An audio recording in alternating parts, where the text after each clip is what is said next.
আল্লাহ পাক বলেন আমাকে বাদ দিয়ে তোমরা যার সামনে মাথা নত করো, যার সামনে পূজা করো, অর্চনা করো, বন্দিগি করো, ওটা তোমার মতো আমার আরেকটি গোলাম। তুমি যেমন আমার গোলাম, ওটাও আমারই গোলাম। একটু জোরে সোরে জিকির করেন, লা ইলাহা ইল্লাল্লাহ, লা ইলাহা ইল্লাল্লাহু মুহাম্মাদুর রাসূলুল্লাহ। সুতরাং বোঝা যাচ্ছে আল্লাহ হচ্ছেন এক এবং একক। এই আল্লাহ সুবহানাহু ওয়া তাআলা তিনি বলছেন আমাকে বাদ দিয়ে যার সামনে মাথা নত করো, ওরা আমার গোলাম। সূর্য কার গোলাম? চন্দ্র কার গোলাম? সাপ বলেন, বাঘ বলেন, আগুন বলেন, সব কার গোলাম? এগুলি সব কার কথা শোনে? আগুন যতই পূজা করেন, আগুনের মধ্যে আপনি পড়লে আগুন কি ছাড়বে? ছাড়বে না। তবে হ্যাঁ, আগুনের মালিক যদি বলে তাহলে ছেড়ে দিবে, ঠিক কিনা? ইব্রাহিম আলাইহিস সালামকে আগুনের ভিতরে যখন ফেলে দেওয়া হচ্ছে, ফেরেশতা বলতেছিল আমার কাছে সাহায্য চাও, আগুন থেকে বাঁচায় দেই। হযরত ইব্রাহিম বলেছিলেন আমার তো পরীক্ষা হতেছে, ইমতিহান হতেছে, আমাকে ডিস্টার্ব করো না, আমি তোমার কাছে কেন সাহায্য চাইবো?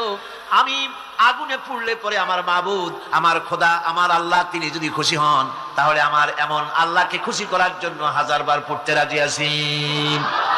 তোমার কাছে কেন সাহায্য চাইবো? আমি তো অন্ধ, আল্লাহর ইবাদত করি না যিনি আমার দুঃখ দুর্দশা নিজের চোখে না দেখেন। আগুনের মধ্যে পড়ে গেলেন। আল্লাহ পাক আগুনকে অর্ডার করে দিলেন, ইয়া নারু কুনি বারদাও ওয়া সালামান আলা ইব্রাহিম। আগুন আমার ইব্রাহিমের জন্য ঠান্ডা হয়ে যা, শান্তিদায়ক ঠান্ডা হয়ে যা। তাহলে দেখা গেল আগুনের মালিক হচ্ছেন আল্লাহ পাক। আল্লাহ পাক আজও যদি কোনো পূজা করা লাগবে না, আগুনের পূজা করা তো হারাম। ইব্রাহিমের ঈমান যদি আজও কোথাও হয় বিদ্যমান, করতে পারেন অগ্নিকুণ্ডে খুবসুরত এক গুলিস্তান। এখনো যদি ইব্রাহিমের ঈমান যদি কারো মধ্যে জাগ্রত হয় আর তাকে যদি আগুনে ভালানো হয়, সে আল্লাহ আজও আছেন না? নাই? আছে কিনা?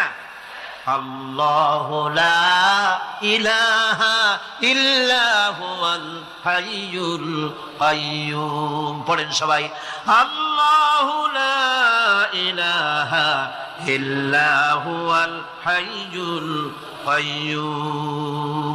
তিনি সদা জাগ্রত, তিনি চিরঞ্জীব। সুতরাং মহান শক্তিধর আল্লাহ পাক, তার হচ্ছে সব গোলাম। তুমি গোলাম হইয়া আর এক গোলামের কাছে হাত পাতো, সে তোমারে কিচ্ছু দিতে পারবে না।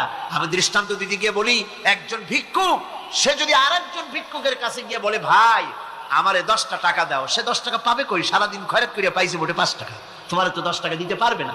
ও ভিক্ষুক, তুমিও ভিক্ষুক। সুতরাং গোটা বিশ্ববাসী হচ্ছে আল্লাহ পাকের কাছে ভিক্ষুক। সবগুলি কি ভিক্ষুক? প্রধানমন্ত্রী হোক, প্রেসিডেন্ট হোক, প্রধান সেনাপতি হোক, আল্লাহ পাকের দরবারে এগুলি কিচ্ছুই না, গোলাম। এগুলি সব কি? গোলাম আর গোলাম। সুতরাং মাথা নত করা যাবে না কারোর সামনে।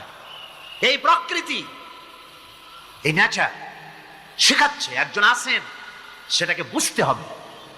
বোঝার জন্য আল্লাহ কি দিয়েছেন? কি বোঝার জন্য আল্লাহ পাক মানুষকে ব্রেন দিয়েছেন, বিবেক দিয়েছেন। শোনার জন্য কান দিয়েছে, দেখার জন্য চোখ দিয়েছে। আল্লাহ পাক বলছেন লাহুম কুলুবুন লা ইয়াফকাহুনা বিহা ওয়া লাহুম আয়ুনুন লা ইউবসিরুনা বিহা ওয়া লাহুম আযানুন লা ইয়াসমাউনা বিহা উলাইকা কাল আনআম বাল হুম আযাল উলাইকা হুমুল গাফিলুন। আমি যাদেরকে বিবেক দিয়ে সব বুঝলো কিন্তু আমারে বুঝলো না, বিবেক দিয়ে সব বুঝলো, বিবেক দিয়ে সমস্ত জিনিস নিজের স্বার্থের জিনিসগুলি বুঝলো কিন্তু আল্লাহকে বুঝলো না। কান দিয়েছিলাম শোনার জন্য, গান শুনলো, বাজে কথা শুনলো, সব শুনলো কিন্তু হকের দাওয়াত তার কানের মধ্যে ঢুকলো না। হক বুঝলো না, হক শুনলো না, হক দেখলো না, সত্যকে চিনতে পারলো না। আল্লাহ পাক বলেন উলাইকা কাল আনআম, এরা হলো চতুষ্পদ জানোয়ার, জানোয়ার পশু। আল্লাহ কয় না খালি পশু কইলে সারে না, বালহুম আদাল, একেবারে পশুর চাইতেও নিকৃষ্ট। কারণ হলো পশু অবিশ্বাসী নয়, পশু অবিশ্বাসী নয়, পশু কাফের নয়, পশু মুশরিক নয়, পশু মুরতাদ নয়, পশু নাস্তিক নয়, ঠিক কিনা? সুতরাং পশুর চাইতেও খারাপ, পশুর চাইতেও খারাপ। পশু যেটা বোঝে তাও বোঝে। পশু তো অন্তত মালিকের আনুগত্য করে, তার কথা শোনে, যার খায় তার কথা শোনে। কুত্তাটাও, কুকুরও যার খায় তার কথা শোনে, ঠিক কিনা গণ? অথচ যে আল্লাহ রাব্বুল আলামিন খেতে দিলেন, পড়তে দিলেন, সব কিছু দিলেন, তার ইবাদতটা বুঝতে চেষ্টা করলো না, তার ইবাদত বুঝতে চেষ্টা করলো না, তার গোলামি করতে জানলো না। সুতরাং এগুলি হচ্ছে উলাইকা কাল আনআম, এগুলি চতুষ্পদ জন্তু এবং জানোয়ারের মতো, বরং তার থেকেও নিকৃষ্ট। মানুষকে আল্লাহ পাক জ্ঞান দিয়েছিলেন, সেই জ্ঞান দিয়ে সে দূরবীন আবিষ্কার করলো, জ্ঞান দিয়ে দূরবীন আবিষ্কার করলো যাতে করে শকুনের চাইতেও তীক্ষ্ণ দৃষ্টি সম্পন্ন হয়। সে গাড়ি আবিষ্কার করলো যাতে করে চিতাবাঘের চাইতেও বেশি দৌড়াইতে পারে। সে সাবমেরিন আবিষ্কার করলো যাতে করে মাছের চাইতেও বেশি দ্রুতগামী হয়ে চলতে পারে পানির তলা দিয়া। কবি বলছেন, মুঝে ये डर है कि दिले जिंदा तू ना मर जाए, मुझे ये डर है कि दिले जिंदा तू ना मर जाए, कि जिंदगानी इबारत है तेरे जीने से, मुझे ये डर है कि दिले जिंदा तू ना मर जाए। আমার এই ভয় হয়, হে আমার জীবন্ত আত্মা, তোর না অপমৃত্যু হয়ে যায়, কারণ তোর যদি অপমৃত্যু হয় তাহলে আমার তো বেঁচে থাকার কোনো লাভ নাই। আমরা তো আমাদের আত্মা, জীবিত আত্মাকে মেরে ফেলছি, জীবিত আত্মাকে মেরে ফেলছি, আত্মাকে বিকশিত করছি না। আত্মাকে বিকশিত করতে হবে। এই আত্মা বিকশিত হবে কিভাবে? সব জিনিসের খাবার আল্লাহ পাক এই জমিনে তৈরি করেছেন, ঠিক কিনা কর? সকলের খাবার এই জমিনে। মানুষ যেহেতু তৈরি হয়েছে এই মাটি দিয়ে, সেই জন্য আল্লাহ রাব্বুল আলামিন মানুষের খাবার মাটি দিয়ে তৈরি করে দিয়েছেন। কলা দিয়েছেন, কচু দিয়েছেন, আলু দিয়েছেন, মূলা দিয়েছেন, তাল দিয়েছেন, বেল দিয়েছেন, মাছ দিয়েছেন, তরকারি দিয়েছেন, পনির দিয়েছেন, দুধ দিয়েছেন, গোশত দিয়েছেন। খাবারের কোনো অভাব রাখে নাই, সব মাটি দিয়েছে। কিন্তু যেই রুহটা আমাদের ভিতরে, যে আত্মাটা আমাদের মধ্যে, যে আত্মা থাকলে পরে বাঁচি, আত্মা না থাকলে পরে মরে যাই, সেই রুহের খাবার আমরা কেউ দিতেছি না। রুহটা কি? আল্লাহ পাক বলছেন, নবী আপনাকে প্রশ্ন করা হয়, ওয়ায়াসআলুনাকা আনির রূহ কুলির রূহু মিন আমরি রাব্বি। নবী হে, প্রশ্ন করা হয় রূহ কি জিনিস? এর জবাব হচ্ছে এই, বলে দিন রূহ হচ্ছে আল্লাহর একটু অর্ডার, একটু হুকুম তোমার ভিতরে কাজ করছে। ওই রূহেরও কিছু খাবার আছে, ওই রূহেরও কিছু খাবার আছে। সেই রূহকে খাবার জমিনে তৈরি হবে না। রূহ গোশত খাবে না, পনির খাবে না, দুধ খাবে না, সর খাবে না, ফল খাবে না, কি খাবে? রূহের খাবার।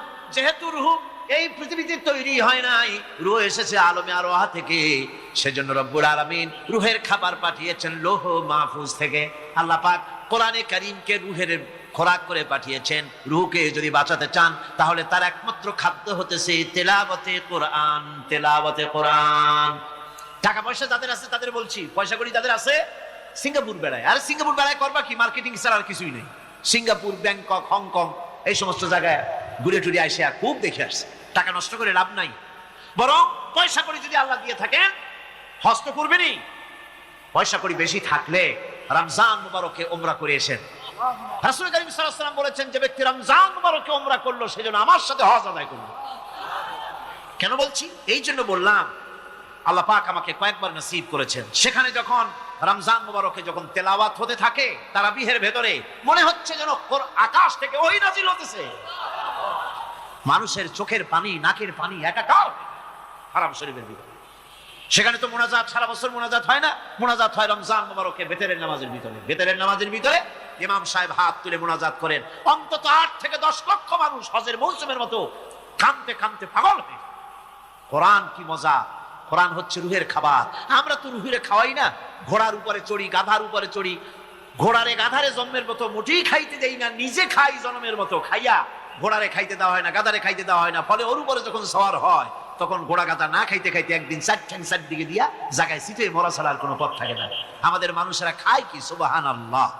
এই যে শবে বরাত আসতেছে, কি যে খাবে! দিশা আগের থেকে লিস্ট তৈরি হয়ে যায় কতটা আইটেম তৈরি করা হবে।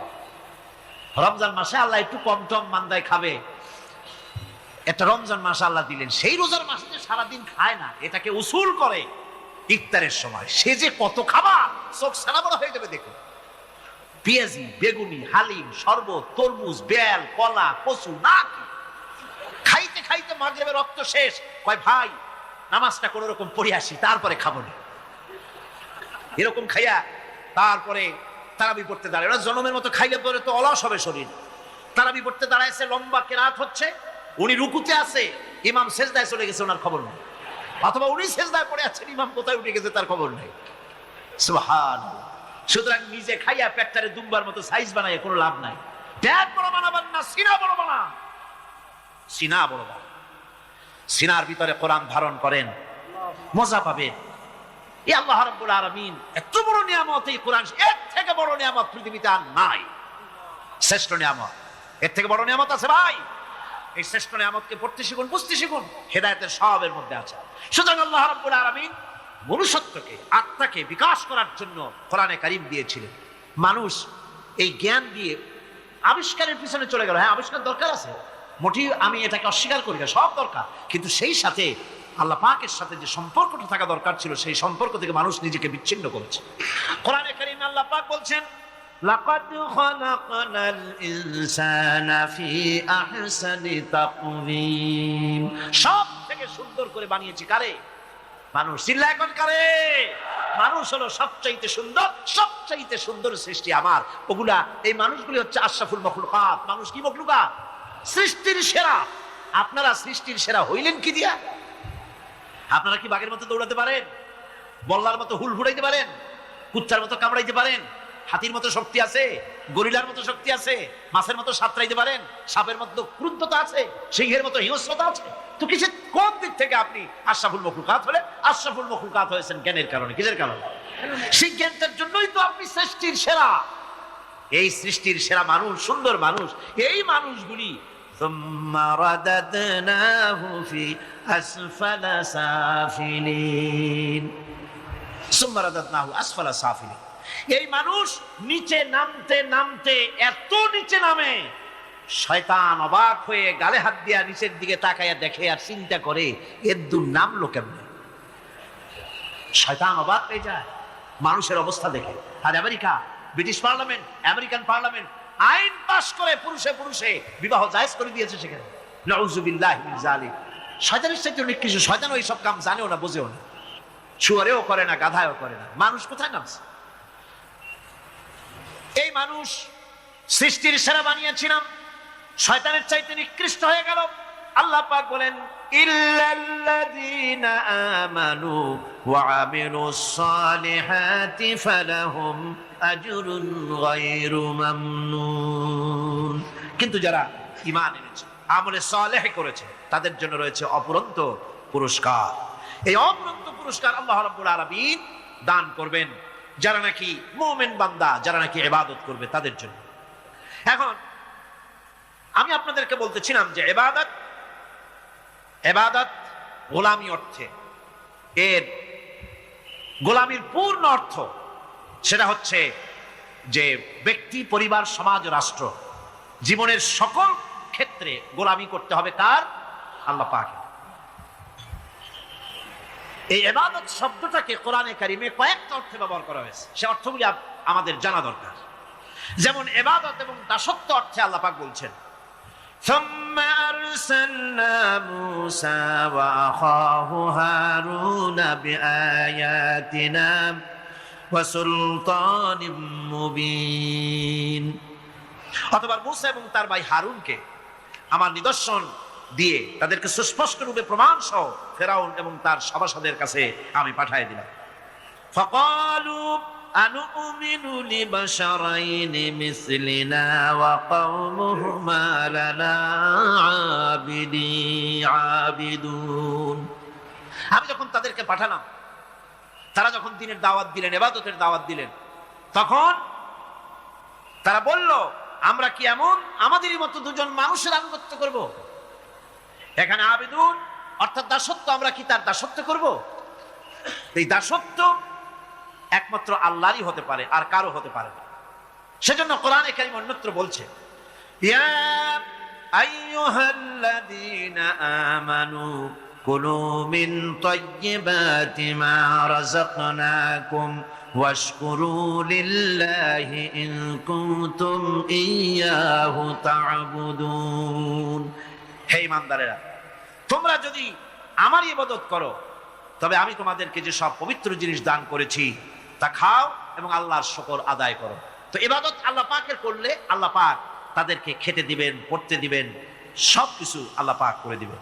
তো আল্লাহ পাকের ইবাদত করতে হবে, আল্লাহ পাকের উপর ঈমান আনতে হবে, আর তাগুতকে অস্বীকার করতে হবে। অন্য আরেকটি আয়াতে কথাটা এভাবে এসেছে, ফামান ইয়াকফুর বিত-তাগুত ওয়া ইউমিন বিল্লাহি ফাকাদ ইসতামসাকা বিল উরওয়াতিল উসকা লা ইনফিসামা লাহা ওয়াল্লাহু সামিউন আলীম। ফামান ইয়াকফুর বিত-তাগুত, যে ব্যক্তি তাগুতকে অস্বীকার করলো, ওয়া ইউমিন বিল্লাহ, এবং আল্লাহর উপর ঈমান এনেছে, ফাকাদ ইসতামসাকা বিল উরওয়াতিল উসকা, সে এমন এক মহান অবলম্বন ধারণ করলো যে কোনো জিনিসই তাকে বিচ্ছিন্ন করে দিতে পারবে না। এমন এক মহান অবলম্বন ধারণ করেছে। সুতরাং আল্লাহর উপর ঈমান আনতে হবে, তাগুতকে অস্বীকার করতে হবে। ইবাদত জীবনের সকল ক্ষেত্রে করতে হবে কার? আল্লাহ পাক। তারা তার নিজের জাতিকে গোলামির জন্য দাওয়াত দিয়েছেন। আল্লাহ পাকের বলেছেন আমার জাতি একমাত্র নবী মুহাম্মদ রাসূলুল্লাহ সাল্লাল্লাহু আলাইহি ওয়াসাল্লাম আমার জাতি, তিনি বলেন নাই। তাকে দিয়ে আল্লাহ পাক বলেছেন ইয়া আইয়ুহান নাসু উবুদু রাব্বাকুমুল্লাযী খালাকাকুম ওয়াল্লাযীনা মিন ক্বাবলিকুম লাআল্লাকুম তাত্তাকুন। ইয়া আইয়ুহান নাসু উবুদু রাব্বাকুমুল্লাযী খালাকাকুম, রাব্বাকুম উবুদু রাব্বাকুম আয় আতিউ রাব্বাকুম, গোলামি করো, আনুগত্য করো, দাসত্ব করো তোমার সেই প্রভুর, সেই রবের যিনি তোমাকে সৃষ্টি করেছেন। তার আনুগত্য জীবনের সব ক্ষেত্রে করো। এক জায়গায় করলে হবে না, সব জায়গায় করলে হবে। আগামী রাত্রিটা হচ্ছে শবে বরাত, তাই না? বোঝেন নাকি বোঝেন না? আগামী রাত্রিটাই আমরা হচ্ছে সেই ধরনের মানুষ, মিনিমাম লেবার ম্যাক্সিমাম প্রফিট। অল্প কাজ করে বেশি প্রফিট যদি করা যায় আমরা সেই পক্ষে বেশি। শবে বরাত শবে কদরে ইবাদত করিয়া জীবনের সব গুনাহ মাফ করাইতে চাই, আর করাইয়া মনে করলাম, বিশ্বাস করলাম যেটা এইভাবে হয়, কিন্তু পরের দিন থেকে আবার যেরকম ছিল মানুষ সেরকম হয়ে যায়। সারা রাত জাগলো শবে বরাতে, সারা রাত জাগলো। সকালবেলায় যে ব্যবসায়ী সারা রাত জাগলো, সকালবেলায় দোকানে দিয়ে ওজনে কম দেওয়ার অভ্যাসটার পরিবর্তন হইল না। যে কৃষক সারা রাত জাগলো, পরের দিন জমিনের আইল ঠেলার অভ্যেসটা পরিবর্তন হলো না। যে ব্যক্তি মিথ্যা কথা বলতো, চুরি করতো, ডাকাতি করতো, যে অফিসার সারা রাত জেগেছেন, পরের দিন অফিসে গিয়ে তার ঘুষ খাওয়ার বদভ্যাস থেকে তিনি নিজেকে বিরত রাখতে পারেননি। ফায়দা কতটুকুন? কতটুকুন ফায়দা? হ্যাঁ, ফায়দা কিছু আছে, ফায়দা আছে। সেটা হলো পায়াস খাওয়া, সেটা হলো গোশত খাওয়া, রুটি খাওয়া, এই ফায়দা তো হবেই, এগুলি হয়। কিন্তু আপনার মূল ফায়দা হবে কি করে যদি আপনার অভ্যাসের পরিবর্তন না হয়? কথা বোঝেন কিনা? কথা বোঝেন কিনা? মূল অভ্যাসের তো পরিবর্তন করতে হবে। একজন মাঠে মাঠে ঘুরছে, আর এক পাগল এসে জিজ্ঞেস করছে ঘুরছো কেন? ঘুরবো না, আগামীকাল কোরবানির দিন, গরু তালাশ করতেছি, গরু পাচ্ছি না, বাজারে টাজারে ঘুরলাম, আবার আর এক বাজারে যাচ্ছি। আরে বাজারে বাজারে গরু কেন? মাঠে কত গরু আছে, একটা ধরে জবাই দিলেই তো হয়। লোকটি বলছে দেখো পরের গরু জবাই দিলে তো গুনাহ হবে। না, তুমি অঙ্ক বোঝো না। গরু জারি হোক, কোরবানির দিনে গরু জবাও যদি করো তাহলে সব একটা হবে। কোরবানি উপলক্ষে জবাও করছে, একটা সব পাবে না? তো কোরবানির জন্য একটা সব হবে, আর চুরির জন্য অবশ্যই একটা পাপ হবে। কোরবানি যখন দিবা তো কোরবানির সব আর চুরির পাপ ভগ্নাংশের মতো কাটাকাটি হয়ে যাবে, গোশত খাবা পাও। তো মানুষের অবস্থা তো তাই হয়েছে। মানুষের অবস্থা হয়েছে শবে বরাতে সারা রাত জাগবো, কান্দাকাটি করবো, ফাও ফাও গুনাহ মাফ হয়ে যাবে, আর গোশত রুটি তো আসি, যদ্দূর পারলাম খাইলাম। পরের দিন টু ফুর্তি, নো চিন্তা। নাউযুবিল্লাহি মিন যালিক। এই কান্দারও দাম নাই, আর এই ধরনের রাত জাগারও দাম নাই, এই ধরনের ইবাদত করেও দাম নাই। ইবাদতটা হচ্ছে জীবনের সব ক্ষেত্রে ইবাদত করতে হবে। ইবাদত সম্পর্কে মিস ইন্টারপ্রিটেশন যেটা এসেছে, ভুল অর্থ যেটা এসেছে, সেই ভুল অর্থের কারণে মানুষ শুধু মনে করে নামাজ, রোজা, হজ, যাকাতই শুধু ইবাদত না। ইবাদত হচ্ছে জীবনের সকল ক্ষেত্রে গোলামিটা হতে হবে আল্লাহ পাকের সব জায়গায়। পার্লামেন্টে গোলামি হবে কার? কোর্ট কাছারিতে কার? অফিস আদালতে কার? স্কুলে কলেজে কার? খেতে খামারে কার? রান্নাঘরে, নিজের ঘরে, পরিবারে, সব জায়গায় আনুগত্য কার? কেবলমাত্র আল্লাহ সুবহানাহু ওয়া তাআলার হুকুম অনুযায়ী জীবন পালন করার নামই হচ্ছে ইবাদত। এই ইবাদত, এখন আপনারা বলতে পারেন যেটা ঠিক কি আশ্চর্য কথা শুনাইলেন, নামাজ পড়া তো ইবাদত, নামাজ না পড়া আবার কোন দেশে ইবাদত? রোজা রাখা তো ইবাদত, রোজা না রাখা কোন দেশে ইবাদত? মূল কথা হচ্ছে 5 ওয়াক্ত নামাজ সময় মতো পড়বেন, তা তো আপনার ইবাদত হবে। কিন্তু সূর্য উদয়ের সময়, সূর্য ঠিক মাথার উপরে থাকার সময়, সূর্য ঠিক অস্তগামী হওয়ার সময় নামাজ পড়া জায়েজ নাই, সেজদা করা জায়েজ নাই, হারাম করা হয়েছে। সুতরাং এই 3 সময় নামাজ না পড়াটাই ইবাদত।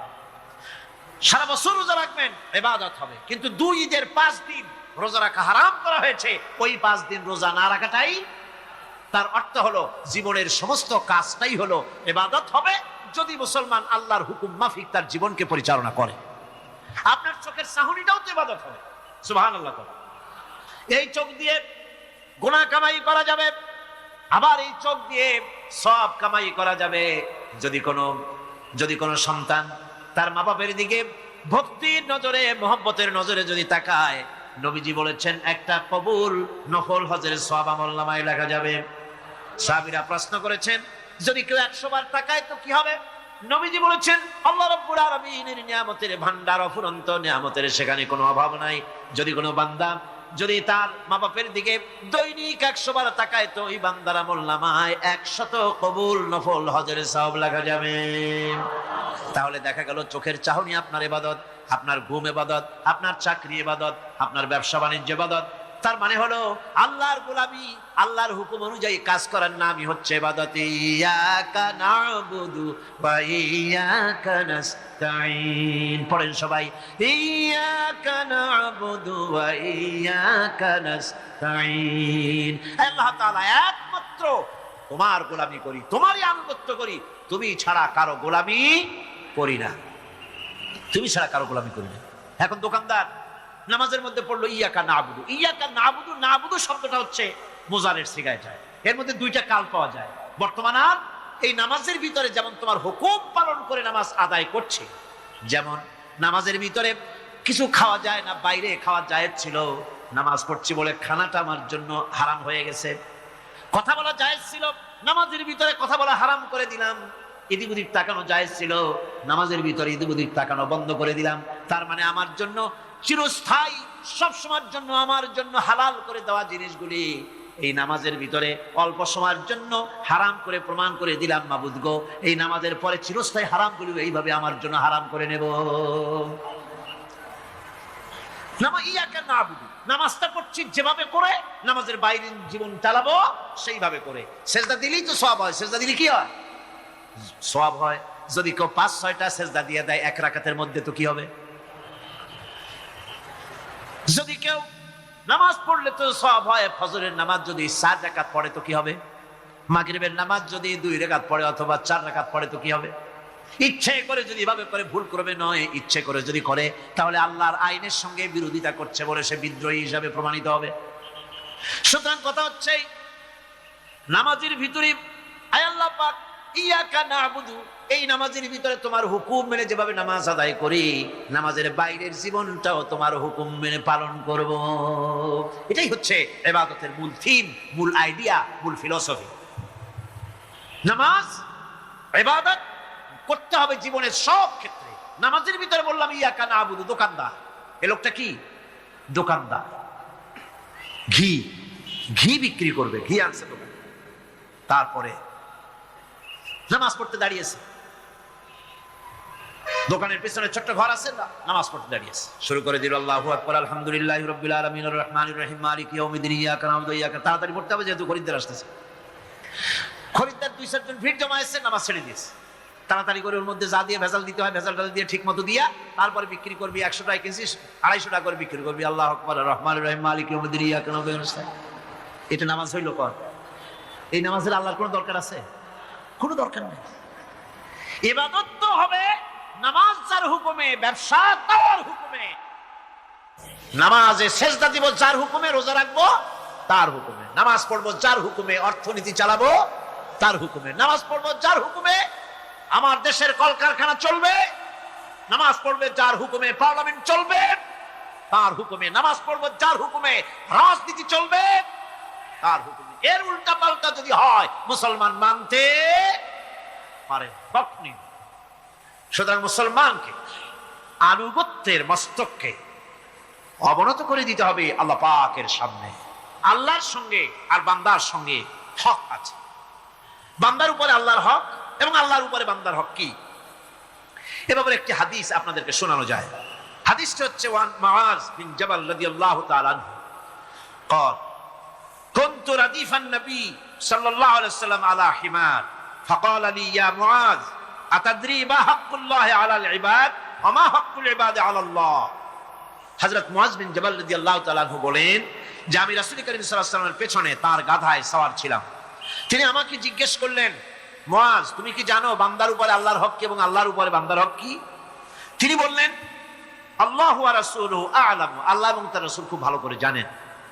রাসূল করিম সাল্লাল্লাহু আলাইহি ওয়াসাল্লাম জবাব দিলেন, ক্বালা হাক্কুল্লাহি আলাল ইবাদ আন ইয়াবুদুহু ওয়া লা ইউশরিকু বিহি শাইআ ওয়া হাক্কুল ইবাদি আলাল্লাহ আন লা ইউআযযিবু মান লা ইউশরিক বিহি শাইআ।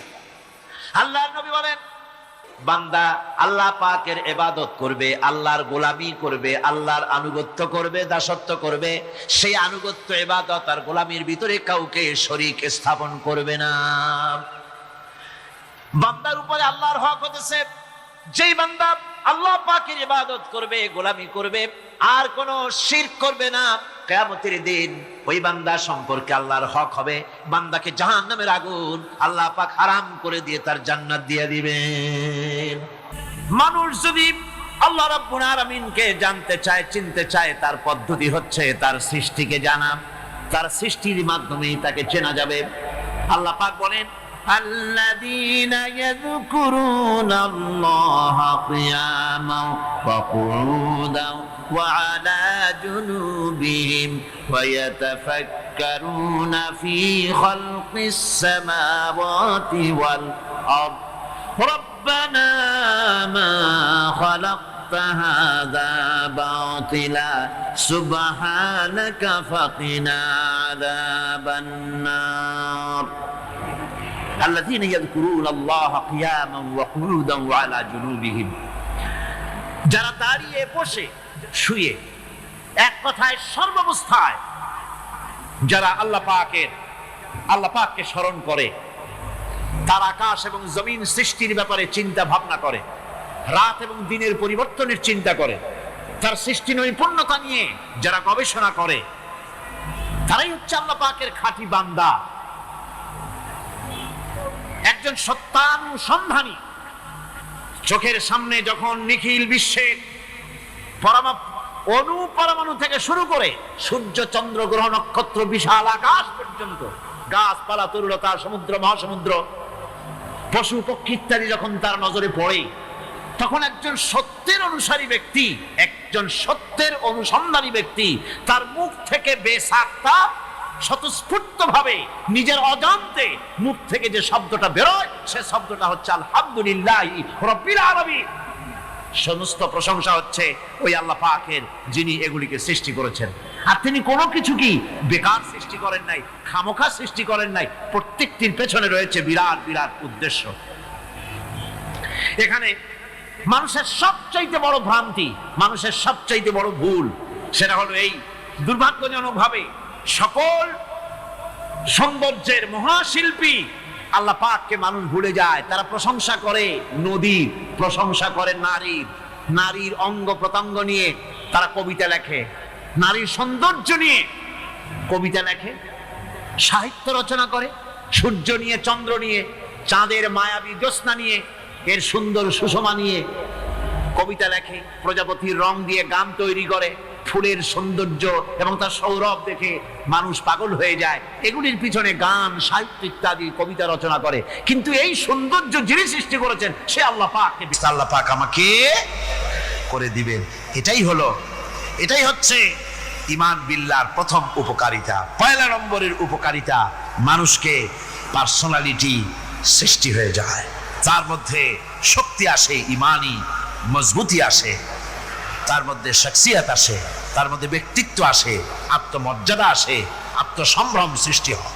এটা হলো পয়লা নম্বরের উপকার। ঈমান আনার জন্য আল্লাহর প্রতি মানুষ ঈমান আনলে পরে 2 নম্বরে যে উপকারটা হয় সেটা হলো মানুষের ভিতর থেকে অহংকার দূর হয়ে যায়, অহংকার থাকে না। যে ব্যক্তি ঈমান বিল্লাহ যার ভিতরে ঢুকে যায়, আল্লাহর ঈমান পরিপূর্ণ রূপে এসে যদি যায়, তাহলে তার ভিতরে অহংকার থাকে না। কেন থাকে না? অহংকার থাকে না এই জন্য, যেহেতু মুমিন ব্যক্তি জানে আল্লাহ রাব্বুল আলামিন জানে, আল্লাহ রাব্বুল আলামিনের সামনে বান্দা জানে, কথা বুঝতে পারে, কোরআন পড়ে জানে যে আমি আল্লাহর সামনে সম্পূর্ণ অসহায়। অসহায় যে যার কিচ্ছু নাই, সে কি অহংকার করতে পারে? অর্থ নাই, বিত্ত নাই, কিছু নাই, সে কি অহংকার করে? অহংকার কারা করে? অহংকার করে যাদের অর্থ আছে, বিত্ত আছে, শিক্ষা আছে, বিদ্যা আছে, স্বাস্থ্য আছে, জমি আছে, জমা আছে, বাড়ি আছে, কল আছে, কারখানা আছে, গাড়ি আছে, এরাই না অহংকার করে। কিন্তু ঈমান বিল্লাহ যখন আসি, তখন সে বুঝতে পারে আমার শক্তি কোনো শক্তি নয়, ওয়া হুয়াল কাহিরু ফাওকা ইবাদি। সমস্ত আল্লাহ রাব্বুল আলামিন বলছেন সমস্ত বান্দার উপরে কর্তৃত্ব হচ্ছে আল্লাহ পাকের। আল্লাহর কর্তৃত্ব থেকে বেরিয়ে আসার ক্ষমতা কারো নাই। সবচাইতে শ্রেষ্ঠ শক্তি কার? আল্লাহ পাক। ওই আল্লাহ রাব্বুল আলামিন বলেছেন, চ্যালেঞ্জ করেছেন, যদি সম্ভব করতে পারো, অহংকার করতেছ, বড়াই করতেছ, যদি সম্ভব করতে পারো আমার জমিন থেকে বেরিয়ে যাও। যদি সম্ভব করতে পারো, অহংকার তো খুব করো, বাস করো আমার জমিনের উপরে, খাও আমার ফসল, জীবন আমি দিলাম, চক্ষু আমি দিলাম, আমার চোখ দিয়ে দেখো, আমার দেওয়া কান দিয়ে শোনো, আমার দেওয়া বিবেক দিয়ে চিন্তা করো, সব তো আমি দিয়েছি, তারপরেও যদি অহংকার করো। ইয়া মাশারাল জিন্নি ওয়াল ইনসি ইন ইসতাতাতুম আন তানফুযু মিন আকতারিস সামাওয়াতি ওয়াল আরদ ফানফুযু লা তানফুযুনা ইল্লা বিসুলতান। হে পৃথিবীর মানুষেরা, হে পৃথিবীর জিনেরা, ইয়া মাশারাল জিন ওয়াল ইনস, হে পৃথিবীর মানুষ, মনুষ্য জাতি এবং জিন, যদি সম্ভব করতে পারো তাহলে আমার ইহাতা থেকে, আমার জমিন থেকে, আমার জমিনের উপর থেকে বেরিয়ে যাও। এমন দেশে যাও যেখানে আমার সূর্য নাই, যেখানে আমার চন্দ্র নাই, যেখানে আমার আলো নাই, যেখানে আমার বাতাস নাই, অক্সিজেন নাই, আমার পানি নাই, এমন কোন জায়গা যদি পাও, বেরিয়ে চলে যাও। যাওয়া যাবে? আর যারা জবাব দিলেন না তারা পারবেন বুঝি? যাওয়া যাবে। আল্লাহ পাক বলছেন, ফানফুযু লা তানফুযুনা ইল্লা বিসুলতান। আমার রাজত্ব থেকে, আমার ইহাতা থেকে, আমার পরিমণ্ডল থেকে, আমার কর্তৃত্ব থেকে বেরিয়ে যাওয়ার কোন পথ নাই। কেউ বেরিয়ে যেতে পারবে না। আকাশ দিয়ে, জমিন দিয়ে পরিবেষ্টন করে রেখেছি, পালাবার উপায় নাই, ভাগবার জায়গা নাই। এই কথা মুমিন যখন পড়ে, আস্তে করে মাথা নিচু হয়ে আসে, আমি কত দুর্বল আমার মহান আল্লাহর সামনে। সুবহানাল্লাহ। এই জন্য আমি বলি, কিসের বড়াই করবেন? কিসের বড়াই? বিদ্যার বড়াই। কতটা বিদ্যা অর্জন করেছেন? কতটুকু শিখেছেন? আপনার থেকে আরো অনেক শিক্ষাবিদ রয়েছেন, আবার তার থেকে আরো অনেক শিক্ষাবিদ রয়েছেন, কতটুকু শিখেছেন? এখনো ছাত্র, অনেক কিছু আছে যা আপনি আজও জানতে পারেন নাই। সারা জীবন আমরা তালিবে ইলম, সারা জীবন আমরা ছাত্র। মুহাদ্দিস হন, মুফাসসির হন, প্রফেসর হন, প্রিন্সিপাল হন, যেই হন না কেন, চিকিৎসাবিদ, চিকিৎসা বিজ্ঞানী, রাষ্ট্রবিজ্ঞানী, দার্শনিক, যেই হোক না কেন, সব ছাত্র। সব কি? ছাত্র। বহু কিছু এমন আছে যা আজও মানুষ উদ্ধার করতে পারে নাই, শিখতে পারেনি। সুতরাং শিক্ষার বড়াই করবে। এরপরে অর্থের বড়াই করবা। কয়টা টাকার মালিক হয়েছে তুমি? টাকার বড়াই করে মানুষ। জিজ্ঞেস করা হয়, মিয়া সাহেব রোজা রাখেন না কেন? কয় রোজা রাখবো, চাউলের অভাব আছে নাকি, না ধানের অভাব আছে, না টাকার অভাব আছে? নাউজুবিল্লাহ। দেখে বউ বলতেছে আল্লাহর কসম, তুমি যখন আমাকে প্লেট ভরা খাবার দিয়ে পাঠাই দিলা ভিক্ষুককে দেওয়ার জন্য, যারে ভিক্ষা দিতে গেলাম, আল্লাহর কসম করে বলি এ হচ্ছে আমার সেই প্রথম স্বামী। এবার ওই জমিদার বলতেছে, তুমি যেমন কসম করে বলতেছো এই হলো তোমার প্রথম স্বামী, আমিও আমার আল্লাহর নামে কসম করে বলি আমিও সেই ভিখারি যেদিন তোমরা খেতে বসেছিলে আর আমি ভিক্ষা নিতে গিয়েছিলাম, আমাকে দরজা থেকে তাড়ায় দিয়েছিলে। সুতরাং বড়াই করো না অর্থে, টাকার বড়াই করো না, অহংকার করো না, স্বাস্থ্যের বড়াই করো না, স্বাস্থ্য ভালো, অহংকার করো না। আল্লাহ যদি ইচ্ছে করেন এক রাত্রের মধ্যে মাত্র আধা ঘন্টা 15 মিনিটের ভিতরে কয়েকবার পাতলা দাস্ত দিয়া জনমের মতো শেষ করে দিতে পারেন, পারেন কিনা? সুতরাং মানুষ ঈমান বিল্লাহ, আল্লাহর প্রতি ঈমান মানুষকে এভাবে বিনয়ী করে দেয়। আলহামদুলিল্লাহ। অহংকার বলে কিচ্ছু থাকে না তার, সে আগে সালাম দেয়। ঈমান বিল্লাহ, যার মধ্যে ঈমান, আল্লাহর ঈমান ঢুকে যায়, তার আগে কেউ সালাম দিতে পারে না। রাসূলুল্লাহ বলেছেন যে ব্যক্তি আগে সালাম দেয় সে অহংকার মুক্ত। জয় গো সুবহানাল্লাহ। এখন তো সালাম শুধু পেতে চায়। দারোগা চিন্তা করে পুলিশেরা আমারে সালাম দেবে, আমি ওরে সালাম দিতে যাবো কেন? ও প্রত্যেকদিন আমারে দেয় স্যালুট, আমি দেবো ওরে সালাম, একটা কথা। এসপি মনে করে ইন্সপেক্টর আমারে সালাম দিবে, আইজি মনে করে এসপি। এই সালামের প্রচলন মুসলমানদের মধ্যে বেশি বেশি হওয়া উচিত। আপনারা সালামের প্রচলন চালু করে দিবেন, বেশি করে চালু করবেন। বউরে সালাম দিবেন, বউ আপনাকে দেবে। ঘরের মধ্যে ঢুকবেন, ঢুকেই বলবেন আসসালামু আলাইকুম ওয়া রাহমাতুল্লাহি ওয়া বারাকাতুহু। বাইরে থেকে গেছেন, ঘরে ঢুকেই প্রথম সালাম দেন, বউ সালামের জবাব দেবে, বউ আপনাকে দেবে। বাচ্চাদের সালাম দেন, বাচ্চারা আপনাকে দিবে। এরকম সালামের প্রচলন চালু করেন। রাসূলুল্লাহ বলেছেন, মানে একটা গাছের আড়ালে এই সালাম হলো, লোকটা গাছের আড়ালে চলে গেছে, আবার দেখা হয়েছে, আবার সালাম দেয়। এখন এই সালাম কমে গেছে, এখন সালামের পরিবর্তে অনেক কিছু হয়েছে। সালাম দেয়, তার জবাবও দেয় না। যদি বলে কেউ গরিব মানুষ সালাম দিয়েছে বড় লোক করে, আসসালামু আলাইকুম, ওয়ালাইকুম আসসালাম বলতে চায় না, একটু মাথা নাড়ে। তারপরে জিজ্ঞেস করে, স্যার কেমন আছেন? এই যাচ্ছে, কেটে যাচ্ছে। কি কেটে যাচ্ছে? তোমার কল্লা?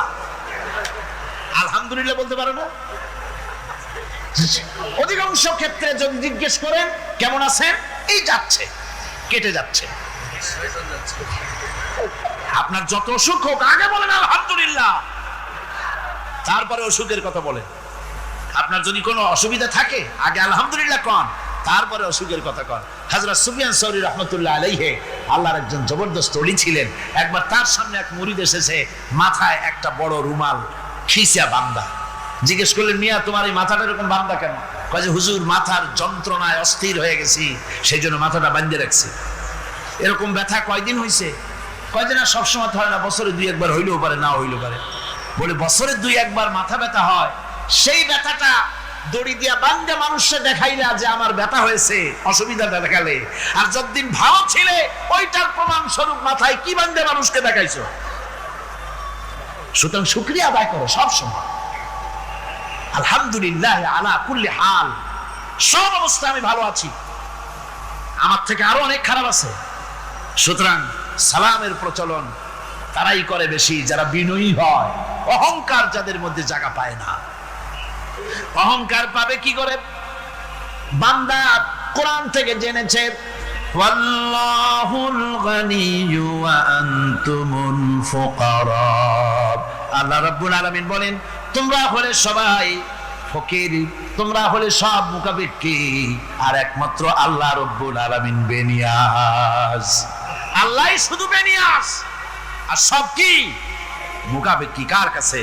আল্লাহর কাছে। লিল্লাহি মা ফিস সামাওয়াতি ওয়া মা ফিল আরদ, আকাশ ও তার, জমিনও। এই কথা যদি জানা থাকে, বিশ্বাস থাকে, তাহলে সেই ব্যক্তি অহংকার করতে পারে না, সে বিনয়ী হয়। ঈমান বিল্লাহ তাকে বিনয়ী বানায় দেয়। আর বিনয়ী মানুষ, নিরহংকার মানুষই আল্লাহর কাছে বেশি পছন্দ।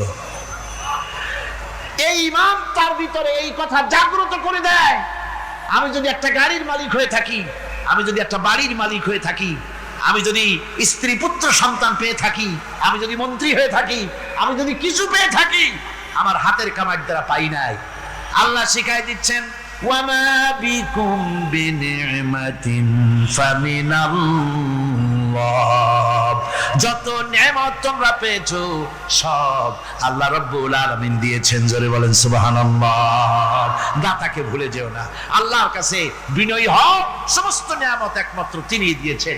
ঈমান বিল্লাহর দ্বারা মানুষের এই গুণ সৃষ্টি হয়, এই উপকার হয় মানুষের, যে সে বিনয়ী হয়ে যায়।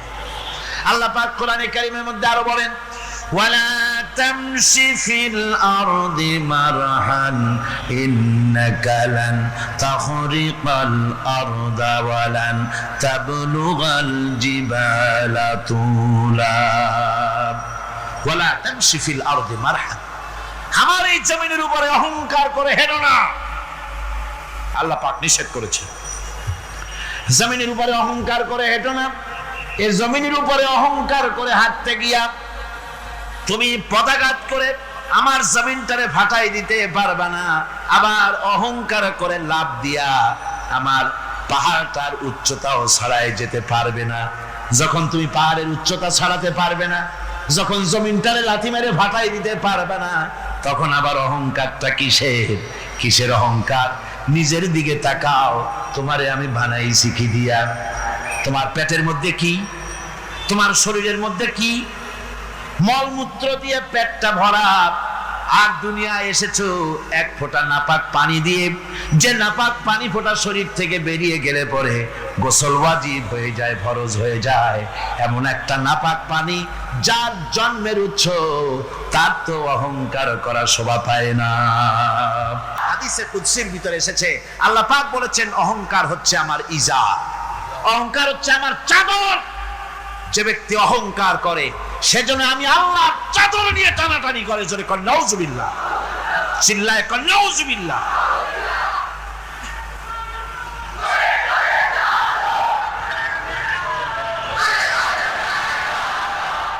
আমার বন্ধুগণ,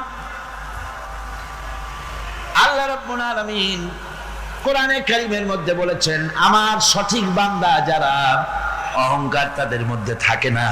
ওয়াইবাদুর রাহমানিল্লাযীনা ইয়ামশুনা আলাল আরদি হাওনা, রহমানের বান্দা যারা, আমি আল্লাহ পাকের গোলাম যারা, তারা জমিনের উপরে খুব বিনয়ের সাথে চলে।